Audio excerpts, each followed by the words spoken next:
আসসালামু আলাইকুম রহমতুল্লাহি বারকাতুহু। সম্মানিত দর্শক, যে যেখান থেকে ভিডিওটি দেখতেছেন সকলকে আন্তরিক শুভেচ্ছা অভিনন্দন। প্রিয় দর্শক, আজকে আমি আপনাদেরকে আমার বাগানের শুরু থেকে শেষ পর্যন্ত দেখাবো।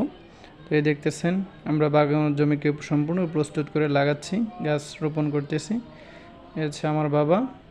তো আমরা দেখুন, আমরা প্রত্যেকটা গাছ দক্ষিণ দিকে 45 ডিগ্রি কোণ করে লাগিয়েছি এবং সাথে সাথে পানি দিয়েছি। জমিটাকে পরিপূর্ণ প্রস্তুত করে আমরা লাগিয়েছি। তো লাগানোর পরে গাছের বয়স প্রায় 2 মাস থেকে 2 মাস 15 দিন তথা 2.5 মাস চলতেছে। আলহামদুলিল্লাহ, গাছের এই এতটুকু আলহামদুলিল্লাহ দেখতেছেন আপনারা সবাই। গাছে এই অবস্থায় গাছের ফুল আসার সময় হয়েছে।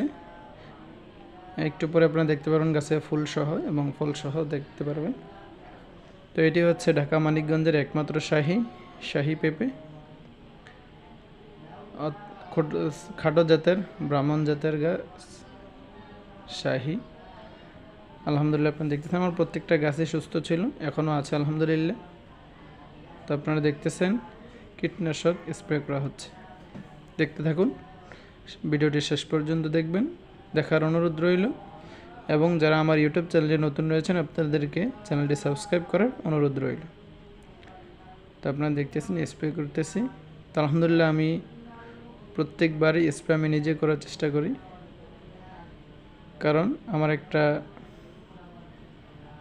বিশ্বাস যে পরিশ্রম কখনো মানুষকে ধোঁকা দেয় না।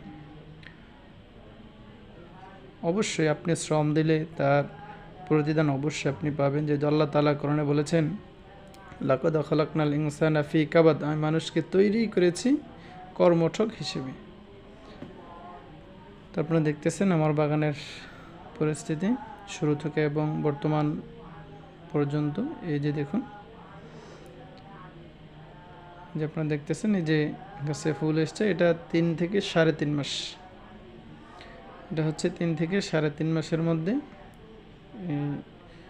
ফুল ফল আসছে। তা আমার গাছে একটু ফলটা একটু দেরিতে আসছে, যদিও এটা ব্রাহ্মণ জাতের খাটো জাতের, একেবারে গোড়া থেকেই ধরে, কিন্তু আমি ইউরিয়া সার ব্যবহার করার কারণে আমার গাছগুলো একটু বড় হয়ে গেছে। আপনারা প্রত্যেকে মনে রাখবেন যে কখনো পেঁপে গাছে ইউরিয়া সার ব্যবহার করবেনই না। ইউরিয়া সার একেবারেই করা বন্ধ। দেখতেছেন আমার গাছের বর্তমান বয়স 4 মাস চলে আর কি, আপনার গাছ থেকে দেখতেছেন আলহামদুলিল্লাহ। এই যে দেখুন আমার গাছের বর্তমান অবস্থা আলহামদুলিল্লাহ। আল্লাহর কাছে লাখ লাখ শুকরিয়া, দোয়া করবেন আল্লাহ তাআলার জন্য সকল দুর্যোগপূর্ণ আবহাওয়া থেকে আল্লাহ হেফাজত করে। আপনারা দেখতেছেন আলহামদুলিল্লাহ। দেখুন, আপনারা দোয়া করবেন, ভিডিওটি অবশ্যই ভালো লাগলে লাইক কমেন্ট শেয়ার করবেন এবং চ্যানেলটি সাবস্ক্রাইব করে পাশে থাকবেন। আল্লাহ হাফেজ।